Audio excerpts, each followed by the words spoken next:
அனைவருக்கும் வணக்கம். நம்ம டெய்லியும் டிஎன்ஏல இருக்கக்கூடிய முக்கியமான செய்திகள பார்க்குறோம். இன்னைக்கு என்ன செய்திகள் இருக்கு அப்படின்னா, மாநில சுயாட்சி குடுத்திருக்காங்க. சரிங்களா? சமீபத்தில பார்த்தீங்கன்னா, தமிழக அரசாங்கம் மாநில சுயாட்சியை நிலைநாட்டணும் அப்படிங்கிறதுக்காக, திரு குரியன் ஜோசப் அவர்கள் தலைமையில ஒரு கமிட்டிய வந்து செட்டப் பண்ணியிருந்தாங்க.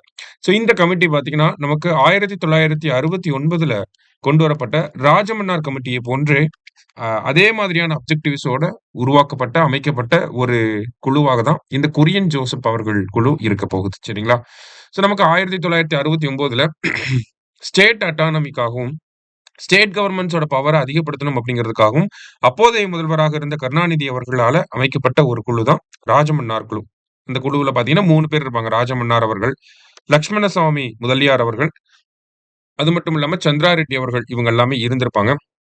அதாவது அவங்களோட பரிந்துரைகள்ல முக்கியமான விஷயங்கள் அப்படின்னு பார்க்கிறப்ப, மாநில அரசாங்கங்கள் இயற்றக்கூடிய சட்டங்களுக்கு குடியரசுத் தலைவர் ஒப்புதல் குடுக்கணும் அப்படிங்கிற அந்த பிரிவ நீக்கணும் அப்படிங்கிறத சொல்லியிருப்பாங்க. ஆளுநர் பதவிய நீக்கணும் அப்படிங்கிறத சொல்லியிருப்பாங்க. மாநிலங்கள மாநில அரசாங்கங்கள கலைக்கக்கூடிய அதிகாரங்கள மத்திய அரசாங்கம் இந்த கவர்னருக்கு குடுத்திருக்கக்கூடிய அந்த அதிகாரங்கள நீக்கணும் அப்படிங்கிறத சொல்லியிருப்பாங்க. ஆல் இந்தியா சர்வீஸ அபாலிஷ் பண்ணணும் அப்படிங்கிறதெல்லாம் சொல்லியிருப்பாங்க. இந்த அறிக்கை 1971ஆம் ஆண்டு தமிழக அரசாங்கத்துக்கிட்ட சமர்ப்பிக்கப்பட்டுச்சு. இதன் மீது ஏப்ரல் 16, 1974ல சட்டப்பேரவையில விவாதங்கள் நடத்தப்பட்டு தீர்மானம் ஒன்று கொண்டு வரப்பட்டிருக்கும். அதான் ஸ்டேட் அட்டானமி ரெசல்யூஷன் அப்படின்னு சொல்லுவோம். சரிங்களா?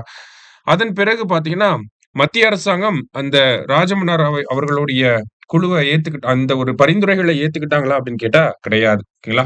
மத்தியில இருக்கக்கூடிய ஆளுங்கட்சியும் சரி, அப்போதைக்கு மத்தியில இருந்த எதிர்க்கட்சிகளுமே சரி, கம்யூனிஸ்ட், காங்கிரஸ், பிஜேபி போன்ற எல்லா கட்சிகளுமே ராஜமன்னார் குழுவோடைய அந்த பரிந்துரைகள முற்றிலுமா நிராகரிச்சிருந்திருப்பாங்க. காமராஜர் உட்பட. சரிங்களா? அதன் பிறகு பார்த்தீங்கன்னா, நமக்கு சர்க்காரியா குழு வந்து மத்திய அரசாங்கம் அமைத்திருப்பாங்க. 1983ல ரஞ்சித் சிங் சர்க்காரியா அவர்கள் தலைமையில சர்க்காரியா குழு அமைக்கப்பட்டிருக்கும். 356 அப்படிங்கிற அந்த பிரசிடென்ட் ரூல் பிரிவு வந்து ரொம்ப ரேரஸ்ட் ஆஃப் த ரேர் அக்கேஷன்ஸ்ல தான் பயன்படுத்தணும். ஆளுநர்கள நியமிக்கிறதுக்கு முன்னாடி மாநில அரசாங்கத்துடைய முதலமைச்சர் கிட்ட ஒரு பரிந்துரைக்கிறது, கலந்தாலோசிக்கிறது வந்து ஒரு நல்ல நடைமுறையா இருக்கும். இந்த மாதிரியான விஷயங்கள்லாம் நெறைய சொல்லியிருப்பாங்க. இன்டர் ஸ்டேட் கவுன்சில் கொண்டு வரணும் அப்படிலாம் சொல்லியிருந்திருப்பாங்க. சரியா? கிட்டத்தட்ட 240 ரெக்கமெண்டேஷன்ஸ் குடுத்திருப்பாங்க. அதுல 180 மத்திய அரசாங்கம் நடைமுறைப்படுத்தி இருந்திருப்பாங்க. அதன் பின்னர் பார்த்தீங்க அப்படின்னா, 2007ஆம் ஆண்டு பூஞ்சி அவர்கள் தலைமையில ஒரு சென்ட்ரல் ஸ்டேட் ரிலேஷன் ஸ்டடி பண்றதுக்காக ஒரு கமிட்டி போட்டிருப்பாங்க. அதன் பிறகு பார்த்தோம்னா, பெருசா அந்த கமிட்டியோட ரெக்கமெண்டேஷன்ஸையும் மத்திய அரசாங்கம் செயல்படுத்தாம தான் இருக்காங்க. இந்த ஒரு நிலையில தான் இப்ப குரியன் ஜோசப் அவர்கள் தலைமையில தமிழக அரசாங்கம் மீண்டும் ஒரு கமிட்டிய போட்டிருக்காங்க. ஸோ அடுத்த வருஷம் ஜனவரி மாதத்துக்குள்ள அவங்களோட இன்டரிம் ரிப்போர்ட்ட சப்மிட் பண்ணிருவாங்க. இடைக்கால அறிக்கைய சப்மிட் பண்ணுவாங்க. பார்ப்போம் அதுல என்ன சொல்றாங்க அப்படிங்கிறது. சரிங்களா? நம்ம அகாடமிய பொறுத்தவரைக்கும் பார்த்தீங்கன்னா, மே 4ஆம் தேதியிலிருந்து ஐபிபிஎஸ், ஆர்ஆர்பிக்கான ஃபவுண்டேஷன் கோர்ஸ் அப்படிங்கிறது கிளாஸ் ஸ்டார்ட் பண்றோம். சரிங்களா?